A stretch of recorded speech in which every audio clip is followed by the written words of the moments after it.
Nii, ja räägime nüüd siis Reacti state management'ist ja kontekstist ja kõikidest siis mingitest üldistest mustritest, mida siis Reactis kasutatakse. Ehk juba juttu sellest oli, et meil on olemas niisugune probleem nagu property drilling, ehk kus me peame siis andma andmeid muudkui ühelt komponendilt edasi lapsele ja siis lapselapsele ja nii edasi, läheb mööda puud nagu muudkui edasi. Ja seda siis nimetatakse property drilling uks. Ja lisaks andmetel on meil siis ka tavaliselt seal set funktsioonid ehk üsna palju asju, mida tuleb kaasa anda. Ja Vues siis sihukese probleemi lahendamiseks oli meil see state management, mis on ka Reactis üsna mitmel eri viisil olemas. Vues oli siis see Pinia nimeline teek, millega siis seal state'i teha. Ja Reactil on siis kontekst ja veel paar asja ja siis ka välised teegid nagu sustand, millega siis niisugust asja lahendada. Ütleme, kontekst võib-olla oleks niisugune asi, mida siis tavaliselt, kes Reactiga alustab, peaks siis kasutama. Ja mida siis kontekst teeb? Ehk kontekst siis võimaldab siis jagada mingisugust state'i, mingisuguseid väärtuseid, ilma et me peaksime neid läbi property'te igalt poolt pumpama. Ehk siis umbes seda sama, mida teeb Pinia. Ja seal on siis paar funktsiooni, mis siis state annab, on siis create context, use context ja use state.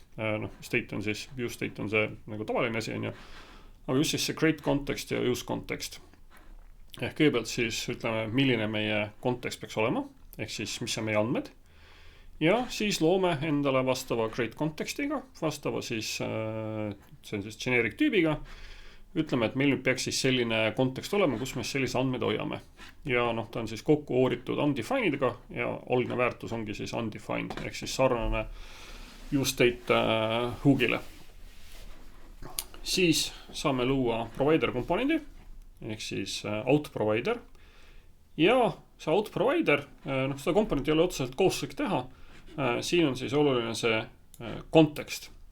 Ehk siis out context provider, ehk siis nüüd kõik lapsed, kes on siin selle komponendi sees, ehk siia saab siis terve puu üles ehitada, kui see on teie mingi tsentraalne state, siis seda panete kuhugi root layout'i külge selle konteksti ja kõik lehed või kõik komponendid, kes siis selle puu sees on, saavad siis seda selle provideri poolt pakutud state'i siis kasutada. Ja siin nüüd lõpuks tuleb siis ka see use state on ju, kus me siis saame oma esimesed väärtused päriselt käiku. Ehk siis use state'iga ikkagi tehakse state'i kuskil siis meie selles root komponendis ja see kontekst siis lihtsalt annab võimaluse seda kõikides järgnevates lapskomponentides kätte saada. Ja mõned funktsioonid siia kaasa on ju login, logout, siis see username ise ja need siis tuleb siis kokku pakkida objektiks siia, kus me ütleme siis out context provider ja value on siis objekt on ju. Ja see on siis see sama shape on ju, mis meil oli siin. Username, login, logout. Ja login, logout on ju funktsioonid. Ja siis see siin kasutab on ju seda use state hook'i reaalsuses. Siis saab veel teha sellise kauni kontrolleri või kontrolli on ju, et kas ikkagi päriselt oleme õiges kontekstis. Ehk on ju use out, et me oleme siis õiges kohas, kus seda asja kasutada. Nii, ja siis lõpuks, kui me seda asja siis kasutame, on siis out provider, ehk siis kontekst, out kontekstist on ju, tuleb see meile, kus me out kontekst nüüd siis tulebki out provider, siit on ju, out kontekst. Ja see on siis meie root layout'is. Kõik need lapsed, mis tulevad, need pistame kõik siia out provideri sisse. Ehk nüüd kõik lapsed, mida siia saadetakse, kõikidel nendel on siis juurdepääs olemas vastavale kontekstile. Ja siin me nüüd saame seda kasutada, ehk siis use out on nüüd siin, mis siis kontrollib, et kas me oleme puus õiges kohas. Ja võtab selle, pakib siit meile siis selle asja lahti. Ja siit saab siis seda kasutada nii nagu kõiki muid muutujaid, username, login, logout, funktsioonid, mida iganes me siin kõike siis teha tahame. Ja oluline siis see, et use context võtab siis väärtused lähimast providerist puust on ju. Ehk siis peate mööda puud joostaks üles, kuni leitakse see provider, kes siis teile neid väärtuseid anda tahaks. Ja React siis vastavalt hoolitseb sellest, et siis õiged komponente ka re-renderdataks, kui siis kontekstis väärtused muutuvad. Vue võrdlus jälle sarnane. See on selline küll üsna selline manuaalne ülesehitamine sellest konteksti, et te peate siia ükshaaval need parameetrid nagu toppima ja lõpuks ta läheb niiseks nagu mingil määral keeruliseks. Ja selle asja siis lihtsustamiseks on siis olemas metoodika, mille nimi on reducer. See lõpuks saab ka neid reducerid väga keeruliseks kirjutada. Aga reducer on siis natuke rohkem nüüd Pinia sarnane, ehk siin on siis nii state kui ka siis need actionid, mida me teeme, on siis omavahel kokku keeratud. Ehk siis user on siis hook, mida React meile pakub. Jällegi meie state on ju, meil on mingi number, siis on meie tegevused, increment, decrement, increment by koos mingisuguse payloadiga ja type ehk mida siis, millised meie counter actionid olla võivad on ju. Ja nüüd siis lõpuks reducer ise, mis siis ütleb, et vastavalt actionile teeme midagi on ju. Ehk kui action type on 1, 2, 3 ja 4 on ju, siis tekitame midagi. Ehk see on siis see counter action on ju. Siit. Ja teine parameeter on siis see counter state. Ehk saame 2 counter reducer, 2 parameetrit, state ja action. Ja vastavalt siis teeb midagi. Ja nüüd siis siit tuleb see user reducer funktsioon. Ehk meil siis tuleb välja array, kus on 2 elementi, state ja dispatch. Ehk dispatch nagu dispatcher funktsioon, mis siis edastab need sõnumeid, mida me tahaksime, et seal siis juhtuks. Ja need on siis kõik ilusti tugevalt tüübitud, ehk nüüd kui me siis klikime siit on-click, siis saabki kutsuda välja dispatch funktsiooni, mida see sarnane siis set state'ile on ju, ütelda siis, mis funktsiooni me tahame välja kutsuda sealt seest. Ja vajadusel on siis ka mingisuguse parameetri sinna kaasa anda. Ja see käib siis oma state'i siis uuendamas. Toimib täitsa ilusti. Ehk siis sarnane Piniaga Vue poole pealt. Ja millal siis kumba kasutada? Use state'i, kui asjad on nagu lihtsad on ju sisuliselt ja use reducer, kui asi on keeruline. Ja user reducer on ainult siis selline ju puhas nagu lokaalne state on ju, use state'i asemel. Aga nüüd siis saab keerata siis selle user reduceri ka komplekti kontekstiga. Ja teha siis sellist keerulisemat lähenemist on ju mitte siis lihtsa use state'iga, kus meil on mingi mõned üksikud mingisugused väljad on ju, vaid teha sellise keerulisema objekti. Siin on ka üks näide, mul on kunagi kirjutatud cart state, mis meil seal sees on. Meil on mingisugune massiiv itemitest, cart actionid, add, remove, clear, reducer ise defineeritud, jällegi state ja action, kõik siis vaja ükshaaval läbi, mida üks või teine action siis teeb. Ja nüüd hakkab siis konteksti tegemine, kus me ütleme, et meie cart context type on siis state ise ja siis meie Reacti dispatch. Ja nüüd edasi tuleb siis tavaline kontekst koos oma providerite, hookidega, et sa oled õiges kohas, kontrolliga on ju, komponentides kasutamine ja nüüd siis saame igas laps komponendis seda välja kutsuda ja hakata siis oma dispatch funktsioone siit välja nõudma. Ja palun tee nüüd nagu midagi. Toimib päris hästi. Et saab sükest natukene keerulisemat state'i siis kontekstiga laiali jagada. Nüüd juba natukene siis Reacti selliseid keerulisemaid funktsioone ja nad ei olegi väga keerulised tegelikult, aga siis sellised performance'i või jõudluse parandamise asjad, mille siis põhisõnum on see, et neid ei tohiks ennem kasutada, kui nad päriselt vaja on, sest teevad asja mingil määral nagu hapramaks ja keerulisemaks. Ja use memo, ehk siis kasutab siis sellist asja, mille nimi on, ma ei ole kunagi head tõlget eesti keeles välja mõtelnud, nagu memoise, ehk siis nagu meelde jäetud väärtus on ju, mis siis muutub või mida arvutatakse uuesti ainult siis, kui mingisugusest dependency'd muutuvad. Ehk siis use memo, iseenesest koodimõistes nagu lihtne vaadata, miskisugune funktsioon on ju, ehk mida siit tagastada ja millest me sõltume. Sõltume itemsitest, ehk siis mingisugused, mis iganes asjad meile sisse tulevad, items stringi list on ju, ja filter, mis on mingisugune teine mingisugune asi, on ju. Stringi parameeter. Ja selle alusel siis midagi siit use memost tagastatakse. Ja see siis tagastab meile filtered items. Meie mõistes kõik on nagu tore, meie midagi tegema ei pea. Aga siin on nüüd oluline vahe võrreldes tavalise funktsiooniga. Kui see oleks nagu tavaline funktsioon, siis võiks lihtsalt ju otse nendest itemsitest üle joosta. Siin lihtsalt items map'i teha on ju, ja siis filterdada, kuidas tahame.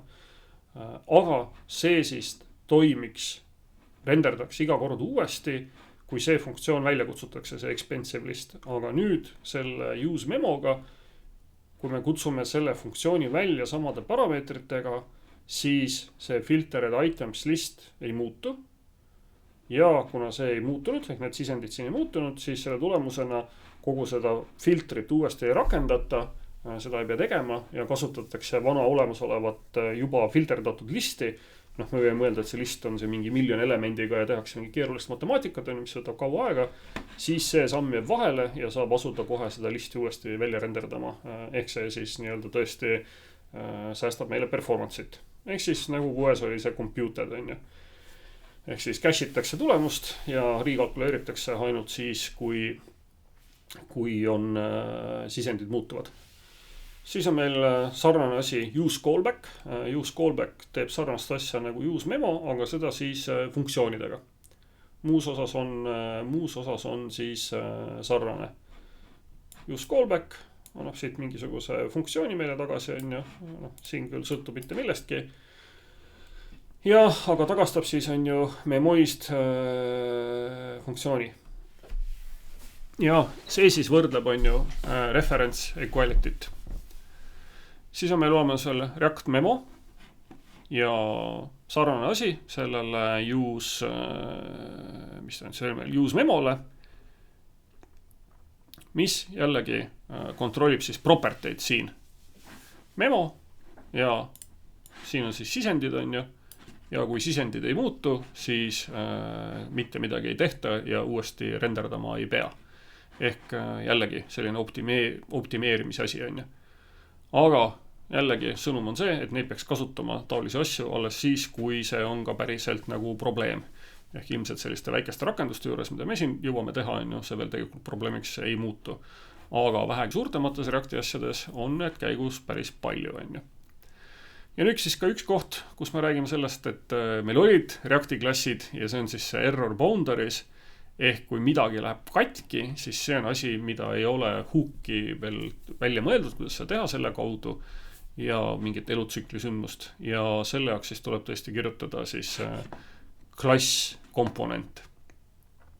Aga seda täpselt ühe korra ja selline error boundary siis juba saab teda funktsioonina kasutada. Ja kui me juba vaatasime on ju Nexti routerit, siis Nexti routeris oli meil spetsiaalne leht selle jaoks olemas, error ds6 ja see juba automaatselt siis Nexti on selline asi sisse ehitatud, ehk me ei pea seda ise nagu käsitsi endale suuremas rakenduses kuidagi hakkama seda error boundary't kinni püüdma. Siis on meil juttu ka see natukene state management'i library'test, ehk kui siis see context ja user ei ole piisav, ehk kui on tõesti väga suured asjad, siis järgmine soovitus on siis sustand. Ja siin on siis väikene näide, kuidas seda sustandi kasutada. Jällegi, siin kursusel võib-olla pole meil nagu asja sellele. Koodi mõistes ei ole väga keeruline, on ju. Counter store, välja näeb nagu kõik state'i kirjeldused, et meil on mingisugune väärtus ja mingid funktsioonid ja mida siis kuskil kasutada. Ehk siit siis tuleb see funktsioon create, mis siis tuleb sellest sustandist counter store, luuakse selle kaudu siis kogu asi ülesse, siin tuleb defineerida, mida üks või teine asi teeb, eks interface tuleb ära täita. Ja seda saab siis nüüd igas komponendis kasutada, ehk lihtsalt läbi selle use counter store'i. Ja saame sama instantsi nii-öelda tagasi, ehk siis see võib olla nagu Piniale siis väga sarnane. Ja vahe on siis selles, on ju, et Reacti poole peal, et me ei pea mingisugust providerit ehitama, on ju, ehk tõesti on sarnane Piniaga. Ja neid selliseid asju on siis teisigi. Kõige keerulisem võib-olla nendest, mida on tõeliselt raske selgeks saada, on siis Redux. Redux teeb siis sellist tehnikat, kus lisaks sellele, et teil on nagu state, mida saate globaalselt jagada, seda state'i saab igatpidi seal nagu jälgida ja tükkideks lõigata. Ja sellel state'il on olemas history. Ehk state on selline funktsionaalne, et on umbes nagu write only ja iga kord, kui tahate state'is midagi muuta, siis teete lihtsalt state'ist koopia, seda muudetakse ja kõik need eelnevad state'id on ka võimalik alles hoida. Mis siis, et saate teha nagu tekstiredaktori, kus saad undot vajutada lõpmatult on ja minna tagasi kogu aeg alguse poole. Igast muud niukest värki. Siis React 19 tõime veel paar asja juurde ja React 19, mis kõige kasulikum on tuli juurde, oli siis use hook. Ja use hook on siis selle jaoks, kus ta enne kõike ma näen, et kasutatakse, on just nimelt selle jaoks, et mingisugust promise funktsiooni välja kutsuda. Ja seal on ta kõige nagu tüüpilisemalt käigus. Ja siis tekitab see lihtsalt mingisuguse nii-öelda delay, siis on see nagu wait, on ju. Ja kui see siis promise ära resolvub, siis on see comments meil olemas ja siis UI renderdatakse. Aga see tuleb siis, see promise peab kuskil väljapool meil siis nagu tekkima, on ju. Ja teine koht on siis konteksti kasutamiseks. Teeb samasugust asja, on ju. Ja olulise vahega siis see, et use'i saab siis kasutada loopide, mille iganes sees, on ju. Kui muidu kõik muud use'id peavad olema ainult nagu ülemisel tasemel, on ju. Siis on meil ref, mida nüüd saab propina kasutada. Ehkki see nüüd on niuke selline fancy kasutamine. Ja siis, et ongi meil nagu Reactiga kõik. Ehk nüüd võib hakata siis Reacti kokku kirjutama. Et ega siin oligi lihtsalt hunnik huuke, JS6, router ja state management ja ega muud selles Reactis tapvalt keerulist lõpuks ei olegi. Tuleb lihtsalt kirjutada.